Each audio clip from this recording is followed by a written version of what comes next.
These are tools we use with clients. They are projected to a large screen monitor to consider options in a focused way. They allow us to keep our work constructive and detailed through all the legal issues that we must consider in a particular kind of case. I have created 5 of these master spreadsheets, one for divorce without children, one for divorce with children, those for never married parents, and then after divorce cases for folks with children and not. The 2015 suffix to these files means that they include holidays and dates and times of special occasions that reflect the current calendar. These are the lifeblood of our daily work, and unlike the hot docs tools, they're used to efficiently produce, which are used behind the scenes. These Excel spreadsheets guide with our clients all conceivable issues with numerous built-in calculators, some quite complex. I want to show you a simple divorce um, with children worksheet, and let me grab, if I could, this is how the worksheet begins, and we would enter in the client's name and of course the name of the husband. So we'll say Brad and Julie, sorry Brad, and we would put in all of these dates, places, and as you would see as we do that, this information is going to carry through many different tabs that are focused. So rather than use my time to do that right now, I'm going to close that, not save it, and I'm going to open up my mythical Jones case, which is a real case that I've just changed the names from the names of the parties to kind of fit the model of the hot docs.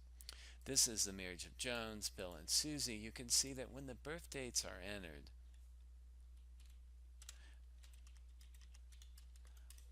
the very current date, birth date of the client when we're working with them is always extant and present. We have the children's names. You may remember them from the hot docs scripting. And again, it tells us in a little more definition, 18 years, 7 months, and 12 years, 10 months. And on this particular day, today, which it reminds us is 2/15 to 2015, this marriage is of 16 years, 3 months duration. They've been separated about 3 months, and it tells us some other things. Each of the tabs below in this worksheet are used by us to gather data and help clients understand options and choices. So although the names appear here from that first worksheet tab, you can see this is all information that's been entered in the course of our work together. And in this particular case, given all of the pieces of the puzzle, this set of clients did agree to divide as an equitable property division everything equally. This is highly formatted when it's finally produced to create a mediated property division table. It has headers and footers and is quite fancy, and I don't know if I can enlarge this. I guess I cannot at this point, but without printing it. But it has this statement that this approach is wonderful given all the circumstances of our marriage. And that is the property division table, and you can notice there may be more than one of these tabs because one represents one option or one client's view. But the kids' names are carried through, a reminder is their age, and this makes, again, a nice workflow for us to ask and consider in our traditional way decisions. In this case, we're crafting out using current holiday dates and times the parenting time plan, reminding us again of these kids' names and ages. In this particular case as well, we've considered, as we almost always do, the party's cash flow. And we've been able to enter in here, in this case, an annual number of compensation for Bill, a semi-monthly compensation number for Susie. It tells us what those monthly numbers are. We might have added some bonus or other additional supplements. We talk about the kids' share of health insurance using the data that they have and computing it given whether the pay period and the amount for them and the amount that's responsible to cover the children, and the agreements are recorded about special issues. These numbers, though, carry through to worksheets that follow the new law about guidelines maintenance. In this particular case, we know that the husband is the higher wage earner, so the higher wage earner number appears in this column, and by selecting that as the default, we know that Bill's making this number we saw before, Susie making this lower number, and a computed amount using a fairly complex formula of the new Colorado statute has been programmed by me, and it returns from the date of marriage on the very first page the length and time of the marriage and the recommended duration of maintenance.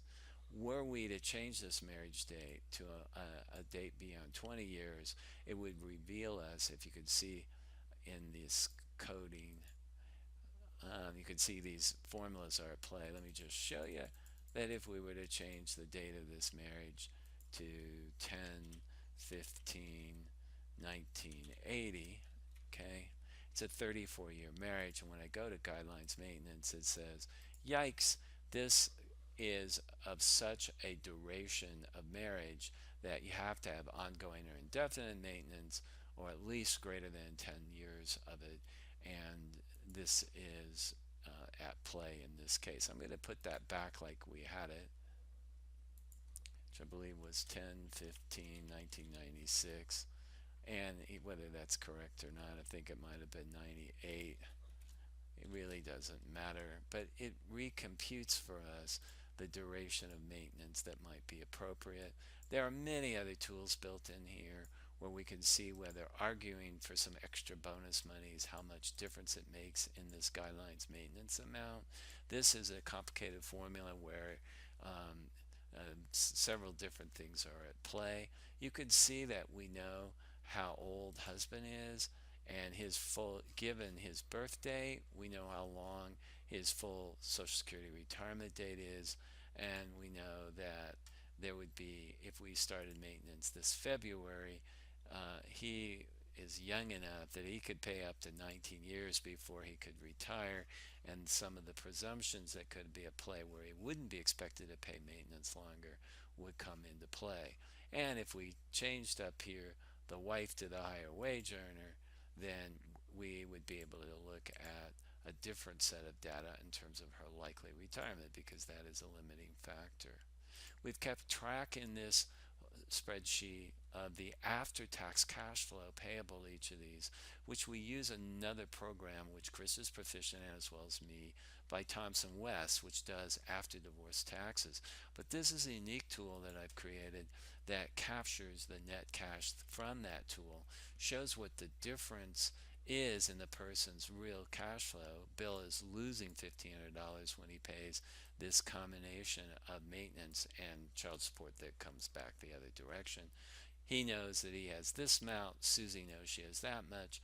This captures all of the assumptions we've made, including in this case they're both buying a home and they're having half-time sharing, and each person being a head of household, taxpayer, and so forth.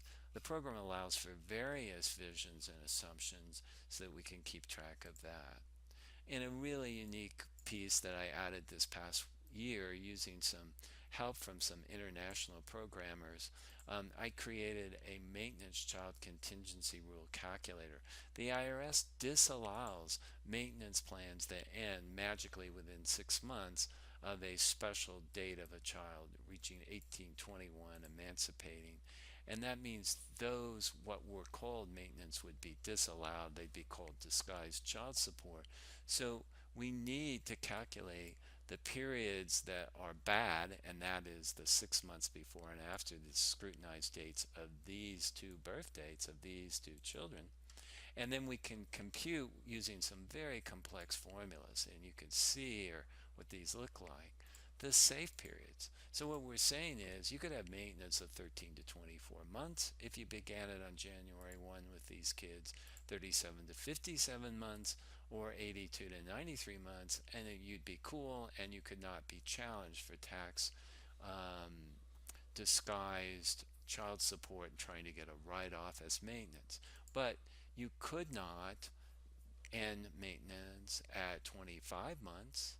Because if you did, you would run afoul of this IRS rule, and all of the maintenance payments would be disallowed. This tool, I'm unaware of anyone even commercially producing it, and it is when you have 5 or 6 children and they all have different birth dates, and they're entering these ages of 18, 19, which is the age of emancipation, or 21 in Colorado. This is a very important tool to be able to tell people what maintenance duration plans are safe from an IRS alimony deduction standpoint, which ones are not. Some further cleanup issues that we go through and figure out with clients. We even have a thing that tells them what it's going to cost when they come in. We have some tools that illustrate some options with dividing pension. We have a stock option tool that allows us to enter data and get some understanding of clients of these very complex issues. All of this is programmed by the type of case it is, and we began with that a minute ago. And this happens to be a plan with children, and as I mentioned before, we have a template for folks without children, and it certainly wouldn't have the maintenance child calculator. We have never married parents who have child support and decision in time but no property, and so forth and so on. So, in a nutshell, that is the Excel spreadsheet tool that is of amazing value to any mediator. I have lawyers who come in and want to buy this from us, and we've never sold it,